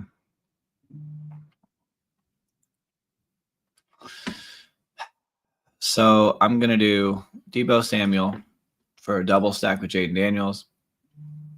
And then, do I really want to do that? I do. I don't care. I'm going to move Pacheco at running back over Harvey and Connor. I think those guys are in splits, and they might not even be their best running back of their team. Pacheco, I don't know. Might be the guy still. We'll see.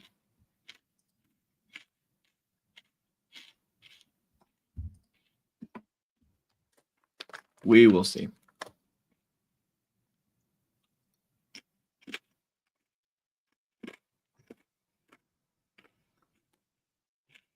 It's getting cold up here. I don't know.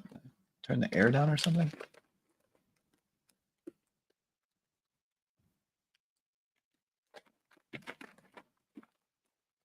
Brinson's done a nice job putting his team together. I like his team a lot.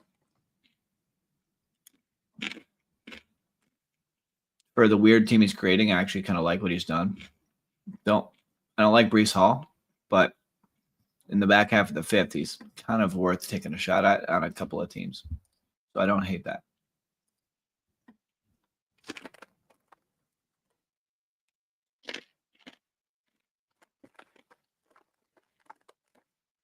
Connor goes all the way down at 66. A little bit of a fall for him.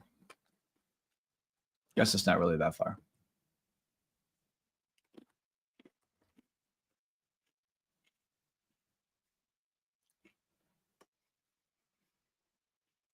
Anybody want to try and take a guess on who the actual best wide receiver by the end of the year? Who will be the best receiver to have owned on the Green Bay Packers? Because I think that could go anywhere.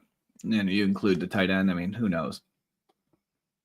I could argue that Romeo Doubs is the best receiver on Green Bay. I don't know. I think it's going to be an interesting year with them. That's for sure.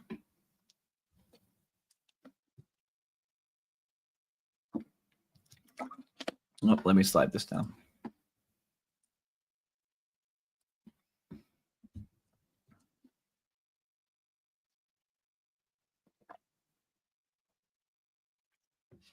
Earlier in the year, I was getting Isaiah Pacheco in like round 12. And now all of a sudden he's back up here near round 7. It is kind of fun to see how people change in their position, and then all of a sudden you're like, wait, I can't get him on these teams anymore because he doesn't go. He doesn't go there.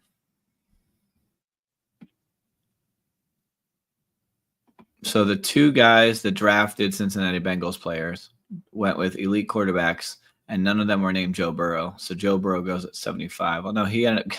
So I guess this can work, but this is a bit of a mistake. Joe Burrow and Lamar Jackson, the same team, is you can only use one each week, so that's a little bit of a mistake. But I guess if you get Joe Burrow at 75 and you stack them up, that can't feel too bad.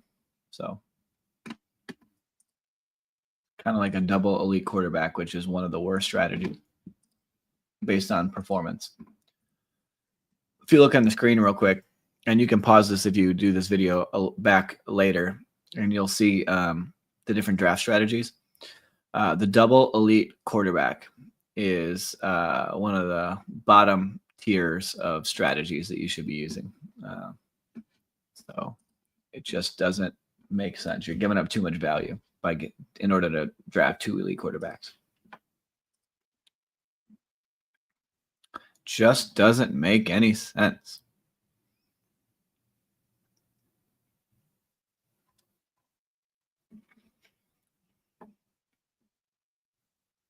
Speaking of stuff that doesn't make sense, enter Sam Laporta.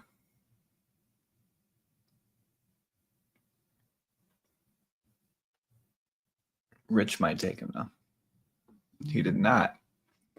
All right. Well, he's the faller. I'm going to have to take him. And then I need another running back. And y'all know I like Jaylen Warren. It's on the board back there. Can't forget it. So I will take Jaylen Warren. Now we have 2 Detroit players. So ideally, when we come back around, we need to kind of consider Jared Goff as our second and final quarterback on this team. But I like it. I like how this team has started. Feels good. Doesn't feel bad at all.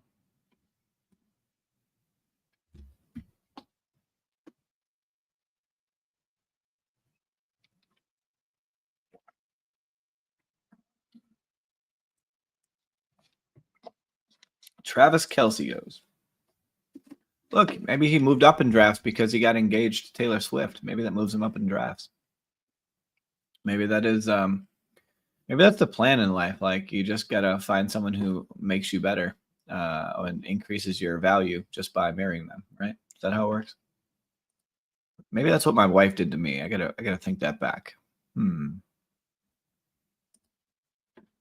Maybe I'm doing it all wrong. Kidding. Very much kidding. All right. Andrews goes, Warren goes. Here's a little bit of a run on tight ends. And this Hawkinson goes. Wow. It's a tight end central.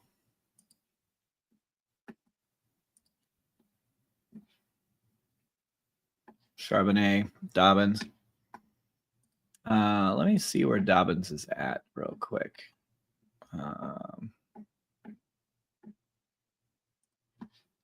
So last year, J.K. Dobbins did have 1, 2, 3, 4, 5 weeks where he was out of 18, where he was a top 10 finish in that week as a running back.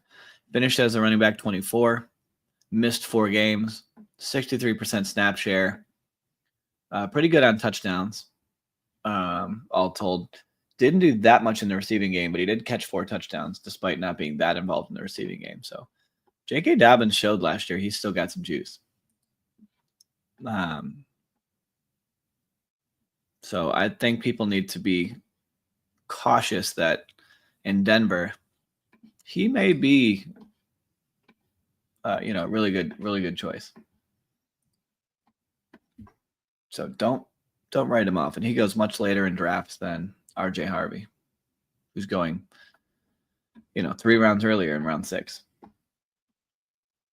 Sometimes in round 5.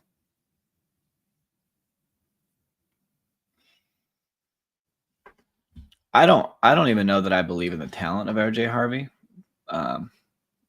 But that's the kind of guy that I could be very wrong on. I did not study enough of him to be that. I studied data, but I didn't study the player enough to really have that strong of an opinion on him.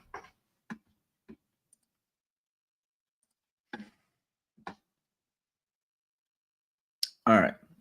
Coming up on the board, let's see what we got coming around. So we already said we were going to try and get Jared Goff here to double stack him. Otherwise, we can really go any way we want to go. We can go wide receiver. We can go running back. We'll leave tight end alone for now.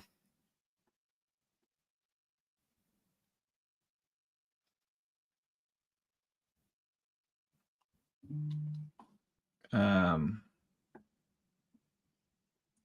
going to go ahead and get Rashad Bateman. And then I'm going to get Jared Goff. So Jared Goff, we now have double stack with Amon-Ra St. Brown and Sam Laporta. We have Terry McLaurin, Deebo Samuel, double stack with Jaden Daniels. We're going to be done at quarterback now. Got Pacheco and Jalen Warren at running back. Amon-Ra, Drake London, the 2 Washington guys, and Bateman at wide receiver, and Sam Laporta at tight end. Really like this team. Really, really like it. Feels kind of good. Feels kind of good. I've been saying this, but like maybe later in the year, I need to work on, I have a Stream Deck. If you're not familiar with what that is, it's like something you can plug in that you press buttons and based on how you set it up, it'll do different effects for you. I don't know if it'll tie into my streams or not based on how I do them. So I need to find out if I can still use this. I used to stream Call of Duty on Twitch, and I had different things in my stream when I was a live stream gamer for a while. And that it always came in handy because it always added some extra stuff, and it made my life a little bit easier when I was trying to show things.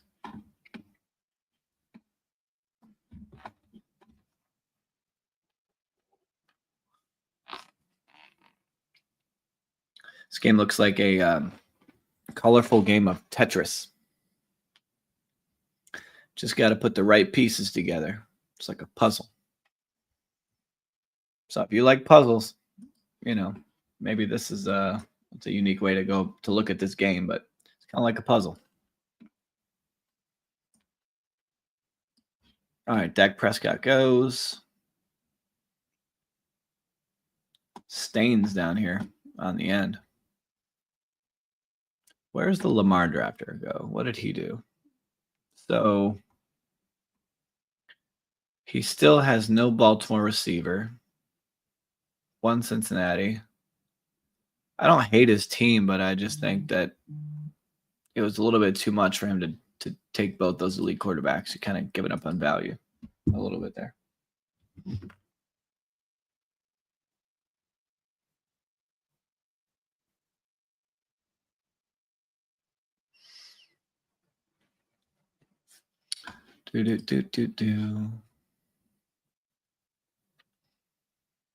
All right, we are 7 picks away. We need to make some decisions. We know we're done at quarterback. So that's for sure. We can kind of rule that out if we want to.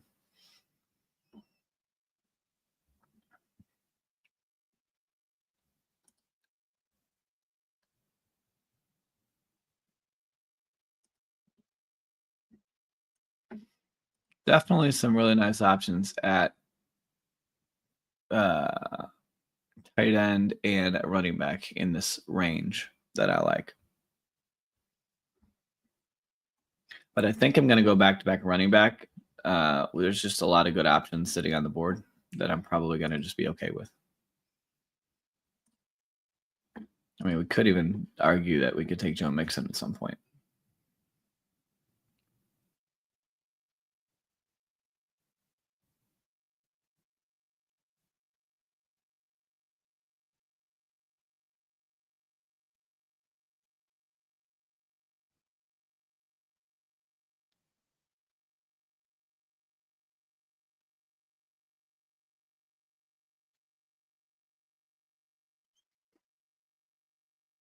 All right.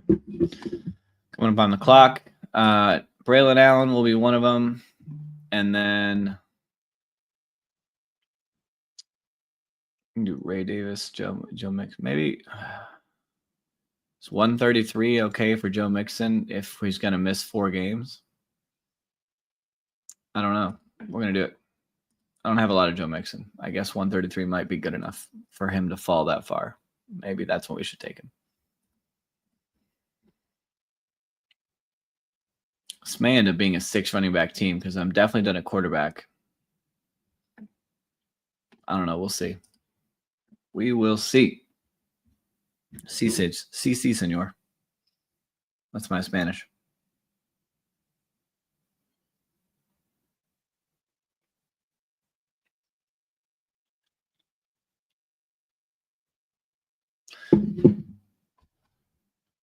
Real quick, while we're waiting for us to come back up in a little bit, just a quick, gentle, very gentle reminder to hit the like button, please, on the stream and subscribe. I would love it if you would share this video out on other platforms, other streams, other places to draw in more folks to come hang out with us. If you learned something, great, hit the like button. If you didn't learn anything, great, hit the like button. If I'm wasting your time completely, hit the like button anyway. Let's just have some fun while doing it. Would be very grateful if you wouldn't mind. We're just trying to build up something here. It turned into a little bit of a quieter night. We were off to a very busy start with a good amount of people stopping by, but it's calmed down just a little bit. And we're in our 3rd draft for the night already.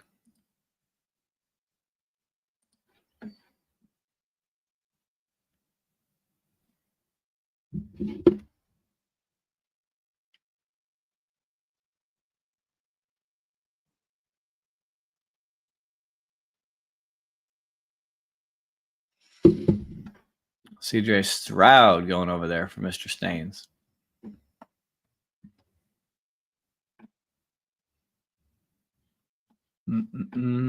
Let's start forecasting out what we want to do here. It's kind of ironic that we still have some of these running backs still here that we're considering last round. We know we're done at wide receiver. I'm sorry, quarterback. So that's out of the question. Could go tight end, could go wide receiver, could go running back.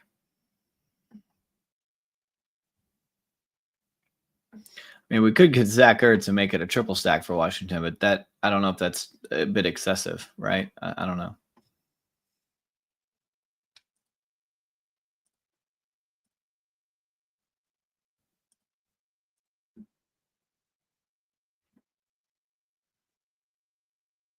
Would it be crazy if I mega stacked Washington here?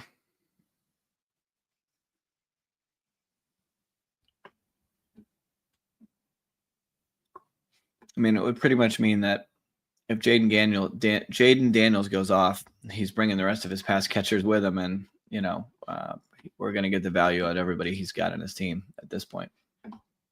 I don't know. Fancy Dog, what's up, my friend? Welcome in. Good to see you. Good to hear from you. YouTube's isn't giving me a lot of my streamers any notifications. I got premium. I don't know. It's kind of weird. Sometimes I swear notifications work when they want to, and not others when they don't. All right. Let's. Man, oh man. I kind of feel like I have to get one running back out of this. I'm gonna go Nick Chubb. So him in Houston. I'm gonna do the 6 running back thing.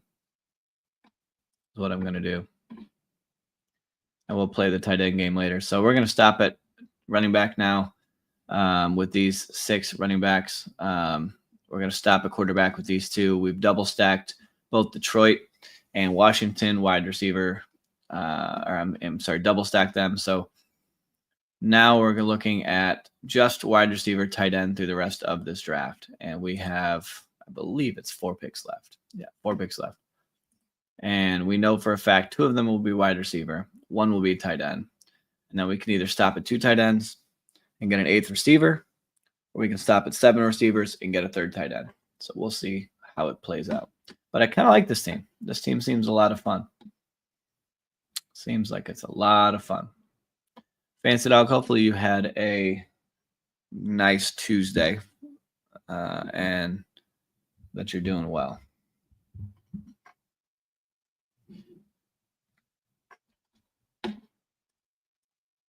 Got Goff late too, didn't you? Yeah, he's a little bit. The thing with Goff is I like him as a guy like when I have my stacks, but I don't like to just throw him on teams without him because I feel like he's the kind of guy who, again, has kind of a ceiling, right? I think he'll definitely beat where he's being drafted. I think he can definitely beat that, but with not having the rushing upside, he kind of limits him. So, I don't take him as often as maybe some people do. But if I have like Amon-Ra or Laporta, I definitely consider him. He's a nice, solid floor play.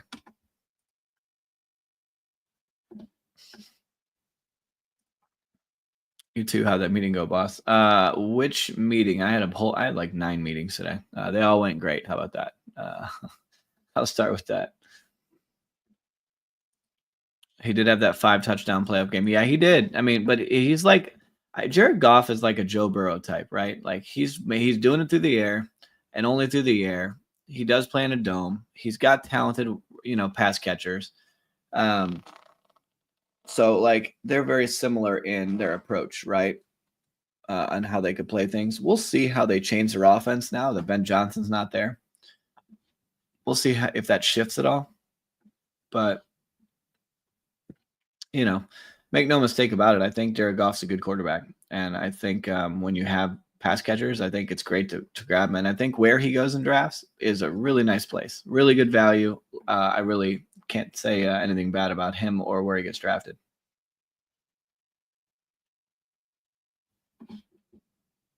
All right, we are 6 picks away.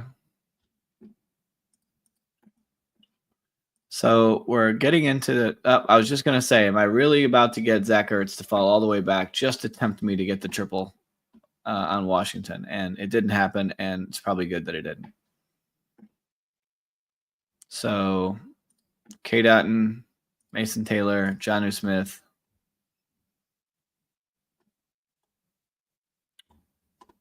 You know,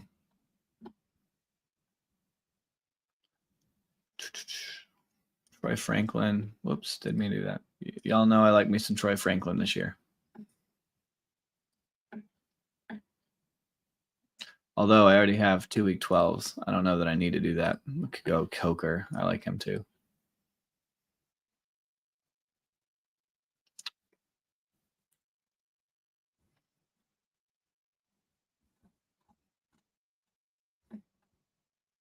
Choices.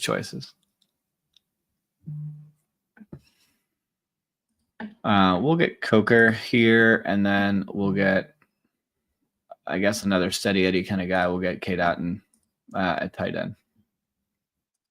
I get a lot of K. Dotton this year. I mean, he's not my favorite pick, but like when what's down here, like I like to mix it up, but K. Dotton's just a nice, solid player. You feel good about his floor, and you're hoping the other ones just the tight end position for the most part is one where I just like to stream it. Like, let me get 3 guys and hope that every week at least one of them falls in the end zone, right? And if that works out every week, then you can at least get enough points out of them to make it worth your while.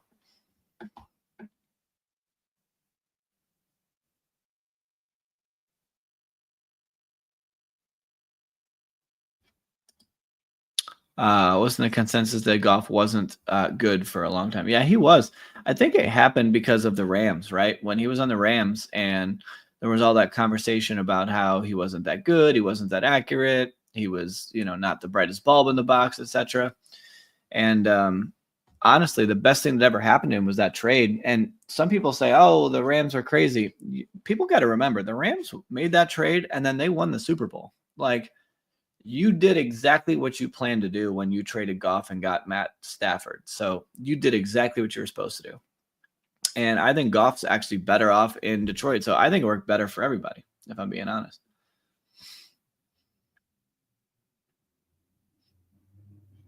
They used to beat him up bad. Yeah, he got beat up pretty good too. You're right. Yeah, I mean, 3 first-round picks plus Goff it really was a steal. That was, if you really look back at it, it feels like a one-sided deal. Definitely feels like a one-sided deal.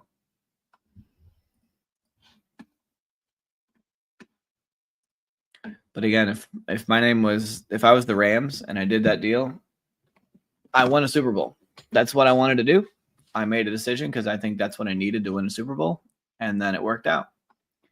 And if you're Detroit, you took a shot on a young guy that you wanted to go younger and build out your team, and now Detroit is becoming a true powerhouse, right? And so it worked out for them too, in a lot of ways.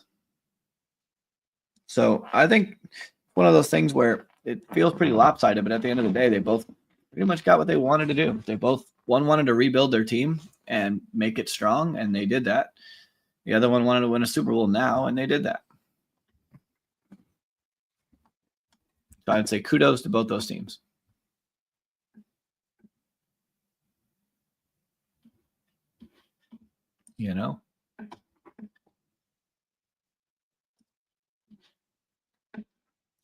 It's funny because the Lions for a while were not very good, not that watchable. They had some superstars on their team, but that was about it. Like they were kind of like the Browns, right? Like my Browns that I love so much that, we have players and superstars and we get a couple of big name players and they make great plays and all that, but the team as a whole, something's off, right? And we end up not winning. And that makes it kind of hard.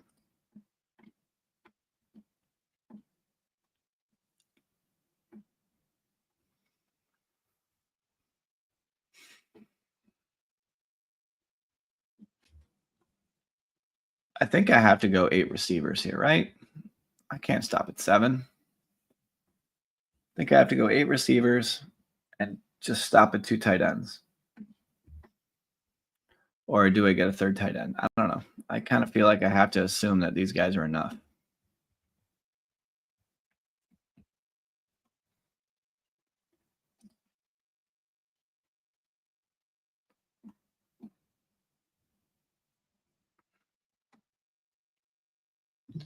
I mean, he's one of my most drafted players, Michael Wilson, but still the wide receiver 2 on that offense. And then Tolbert, I haven't got a bunch of him, but I like him a little bit. When I have Washington, good Dallas player for the bring back, so gives a lot of value. So we got a 2-6-8-2 build. Jaden Daniels, Jared Goff, Isaiah Pacheco, Jalen Warren, Braylon Allen, Joe Mixon, Nick Chubb, Tyler Algier. Wide receiver Amon-Ra, Drake London, Terry McLaurin, Deebo Samuel, Rashad Bateman, Jalen Coker, Michael Wilson, Jalen Tolbert, and Sam Laporta. Wow. English, Nick. Sam Laporta and Cade Otton. Don't hate it. Kind of like to see him a good amount. Feels pretty good. I said Goff plus Johnson plus Campbell a winner. Yeah, and I love Campbell, the way he coaches and stuff. It's just been fun to watch, for sure. Good team as usual. Thank you, my friend. I appreciate that. This was our third draft. I'm gonna call it a night tonight because I'm getting a little tired. So I'm gonna have to go, but I appreciate you guys. I will be on again tomorrow. Don't forget, everybody, to please drop a like, share it, throw it on everybody's stream. Go out there and throw my YouTube channel on all the fantasy football, pages you can find. Let's try and draw on some more fun with us before the season's out. Let's build this thing up, and then I'll definitely be on tomorrow. I was looking at my calendar, and I was talking about it earlier, that my birthday's coming up on the 31st. So that night I won't be on, but I'm going to try and be on during the day, and I might stream my redraft leagues that day. We'll see how that goes, like my Yahoo, Sleeper, ESPN leagues, if I can work that out. But yeah, I should be on most of the rest of these nights. Maybe not Friday night unless it gets really late. If I'm on Friday night, it'll be pretty late. But thank you guys for everything. Hopefully you guys have a good evening. Hopefully you have an awesome Wednesday. Bring some love, share some fun with everybody in the world, and let's have a good Wednesday. See y'all later.